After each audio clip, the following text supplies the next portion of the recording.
बिना मेहनत के तख्त तो ताज नहीं होते, बिना मेहनत के तख्त तो ताज नहीं होते। ढूंढ लेते हैं जुगनू अंधेरे में भी मंजिल, ढूंढ लेते हैं जुगनू अंधेरे में भी मंजिल, क्योंकि वे किसी बाहरी रोशनी के मोहताज नहीं होते, वे स्वयं प्रकाशित होते हैं।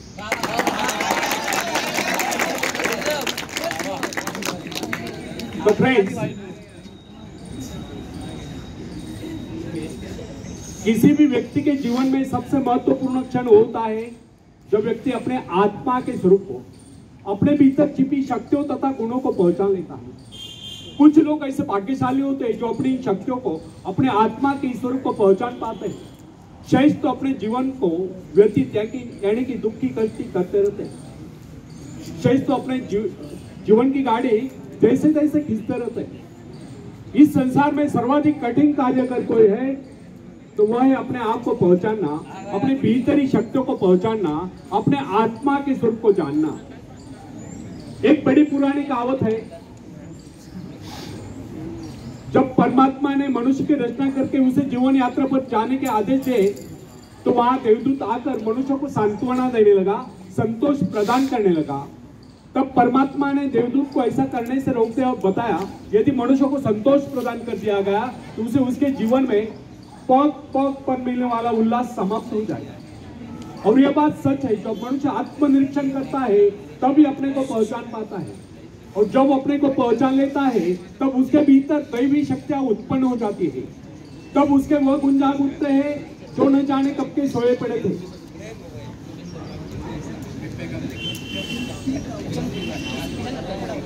हो गया मेरा आत्मनिरीक्षण करता है तभी अपने को पहचान पाता है, और जब अपने को पहचान लेता है तब उसके भीतर दैवी शक्तियां उत्पन्न हो जाती है।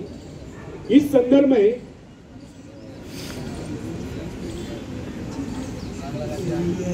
न्यूयॉर्क के एक महिला प्रिंसिपल को उदाहरण देना अतिशयोक्ति न होगा। उसने अपने जीवन के अनुभवों के संबंध में एक बात लिखी है, जब मुझे ऐसा लगा कि मुझे इस दुनिया में कोई महत्वपूर्ण कार्य करना है तब मुझे एहसास हुआ कि मेरे भीतर भी एक मैं है जो काफी शक्तिशाली है। बस उस दिन से यह विद्यालय क्या, यह सारी धरती ही मेरे लिए कार्यक्षेत्र बन गई। इस प्रकार अपने आत्मा के स्वरूप को पहचान कर अध्यात्मिकता अपने जीवन के प्रत्येक क्षेत्र में महत्वपूर्ण बन गई। यह है आत्मशक्ति पहचानने का चमत्कार। सरल नहीं अपने आप को पहचानना, यह बहुत ही कठिन कार्य है। किसी व्यक्ति को उसके भीतरी शक्तियों से परिचित करा देना या उसे उसके भीतर छिपे विशाल एवं गौरवशाली स्वरूप का ज्ञान करा देना सबसे महत्वपूर्ण बात है। जब कोई व्यक्ति अपनी वास्तविकता से रूबरू हो जाता है, अर्थात अपने आप को पहचान लेता है, अपनी भीतर शक्तियों को पहचान लेता है, तब तो उसके भीतर ऐसा परिवर्तन आता है जिसे देखकर दुनिया चकित रह जाती है। प्रोफेसर विलियम जेम्स का कहना है कि प्रत्येक व्यक्ति के भीतर एक अद्भुत शक्ति छुपी होती है, ना जिसे कोई देख सकता है, ना जिसकी कोई कल्पना कर सकता है।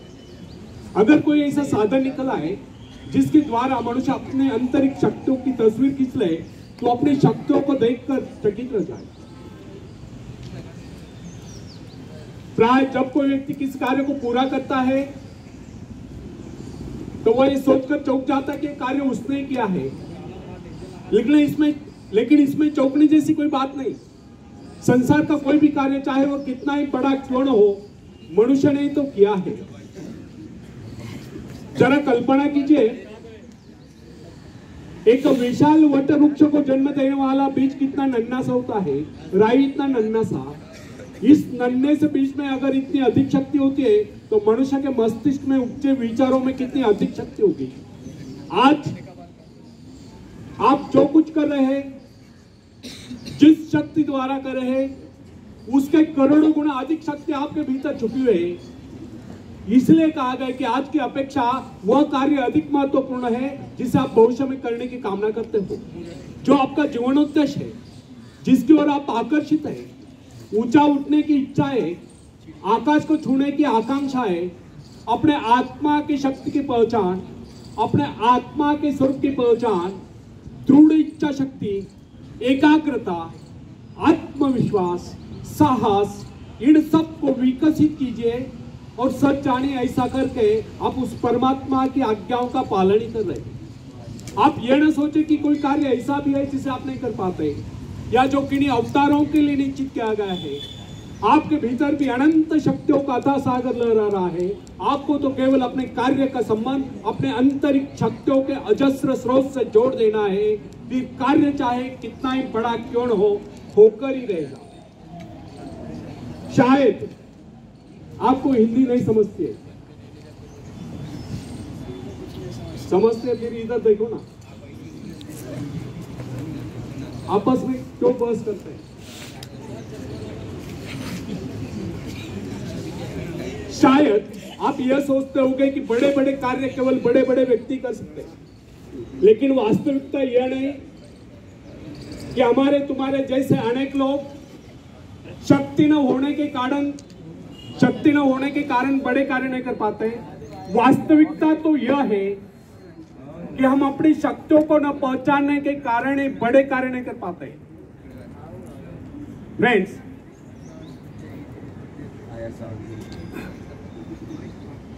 कोलंबस को जानते हैं, जिन्होंने अमेरिका की खोज की। वे निकले थे, वे खलासी थे, यूरोप से निकले थे इंडिया जाने के लिए। पहुंच गए अमेरिका किनारे, वहां उन्हें जो लोग मिले उनको उन्होंने रेड इंडियन नाम से पुकारा। तो एक कोलंबस जब अमेरिका पहुंचा तो वहां के मूल निवासियों को इस बात का पता नहीं था कि इस संसार में अन्य देश भी अस्तित्व में है। इससे यह सिद्ध नहीं होता कि कोलंबस अमेरिका पहुंचने से पहले इस संसार में अन्य देश अस्तित्व में नहीं थे। वैसा ही कुछ हमारे भीतरी शक्तियों के बारे में होता है, जो हमारे भीतर सुप्त अवस्था में होती है, परंतु हमें उनका पता ही नहीं होता। इमर्सन का कहना है कि संसार में कुछ एक व्यक्ति आत्म परिचय प्राप्त कर पाते हैं। अधिकतर लोग अपना कार्य पूरा करने से पहले कुछ कर जाते हैं, अर्थात परलोक सिधार जाते हैं। अत्यधिक शक्तिशाली व्यक्ति को भी अपनी भीतरी शक्तियों का पता नहीं होता। आपने कई बार देखा होगा, जब अनेक लोग असफल हो जाते हैं तो प्राय इस प्रकार कहा करते हैं, यदि मुझ में लिंकन या रूजवेल्ट जैसी शक्ति होती तो मैं भी सफल हो सकता था। लेकिन ऐसा करना और सोचना वास्तविकता से कोस दूर की बात है। सही बात तो यह है कि अगर वो व्यक्ति अपने आप को पहचान लेता तो वो लिंकन या रूजवेल्ट से कहीं आगे बढ़ सकता था। फ्रेंड्स, आपकी शक्तियां असीम है, लेकिन जब तक आपको उनका पता नहीं, जब तक आप उनसे परिचय प्राप्त नहीं करते, जब तक आप उन्हें जगाते नहीं, जब तक आप उन्हें काम में नहीं लगाते, तब तक कैसे कर सकते कि आपके भीतर शक्तियां नहीं है।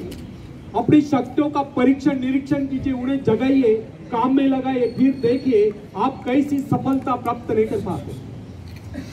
स्टॉप। दूसरों की शक्ति, दूसरों की सफलता, दूसरों की महत्ता को देखकर अनेक लोग ईर्ष्या और द्वेष से भर जाते हैं और अपनी शक्तियों को नहीं पहचान पाते। होना यह चाहिए कि हमें दूसरों की सफलता की सराहना करनी चाहिए और स्वयं भी सफलता प्राप्ति के लिए एकाग्र चित्त होकर अपने उद्देश्य को प्राप्त करें और सफल हो। चाणक्य ने कहा है, न दैव प्रमाणा न कार्य सिद्धिया, अर्थात जिन्हें कार्य आरंभ करने से पहले उसमें असफल होने का निश्चय होता है, वह कभी किस कार्य को पूरा नहीं करता। और जो ये समझता है कि उसका कार्य कभी सफल होने वाला नहीं है, वह कभी किस कार्य को आरंभ ही नहीं करता। यह कथन उन लोगों के लिए अवश्य लागू होता है जो आशंकाओं से घिरे हो, जिन्हें अपनी भीतरी शक्तियों का पता ही नहीं होता है, बोध ही नहीं होता। इमर्सन ने आत्मविश्वास नामक निबंध में एक उदाहरण दिया है। एक बार एक रास्ते के किनारे एक गटर के नाले से एक शराबी व्यक्ति को उठाकर एक राजकुमार के पास लाया जाता है। राजकुमार के आदेश अनुसार उसे नहाला धुला कर एक बढ़िया वस्त्र पहनाकर राजकुमार के बिछाने पर सुला दिया जाता है। सुबह जब उसकी नींद खुलती है तो वहां के नौकर चाकर और कर्मचारी उसके साथ ऐसा पेश आते हैं मानो वही राजकुमार है। इसका परिणाम यह होता है कि वह शराबी व्यक्ति अपने आप को राजकुमार समझने लगता है, उसका व्यवहार भी राजकुमार के भांति शानदार हो जाता है। इस उदाहरण से यह सिद्ध होता है कि मनुष्य भी अपने गौरवपूर्ण एवं शानदार स्वरूप को भूलकर उस शराबी के भांति बावला हुआ घूमता रहता है, और जब वह अपने वास्तविक स्वरूप को पहचान लेता है तो सफलताएं प्राप्त करता हुआ जीवन के उच्चतम शिखर पर पहुंच जाता है, या सफलता के उच्चतम शिखर पर पहुंच जाता है। फ्रेंड्स, इस संसार में अधिकांश लोग अपने आप को असह्य और दुर्बल समझते हैं। कुछ एक व्यक्ति अपनी उन्नति और प्रगति के लिए प्रयत्नशील रहते हैं, शेष तो अपने जीवन को व्यतीत यानी कि दुख की कष्ट करते रहते हैं। उनके सोचने का अंदाज और विचारधारा यही होती है कि बस किसी तरह से दिन गुजर जाए, और उन्हें पूछने पर प्राय यही उत्तर सुनने को मिलता है कि बस दिन कट रहे। और प्राय वे सच ही तो बोल रहे होते हैं, वे केवल जीवन ही तो काट रहे होते हैं, कुछ खाकर, कुछ पहनकर, कुछ नष्ट करके। वे कुछ बो नहीं रहे, कुछ उगवा नहीं रहे, कुछ निर्माण नहीं कर रहे, वे तो काट रहे बचे हुए जीवन का शेष भाग। फ्रेंड्स, एक बात हमें सदैव ध्यान रखनी चाहिए कि अपनी शक्तियों की पहचान यूं ही नहीं हो जाती। न जाने कितने कष्टों को भुगतने के बाद, कितने संघर्षों से जूझने के बाद, कितने संकटों से जूझने के बाद व्यक्ति अपनी शक्तियों को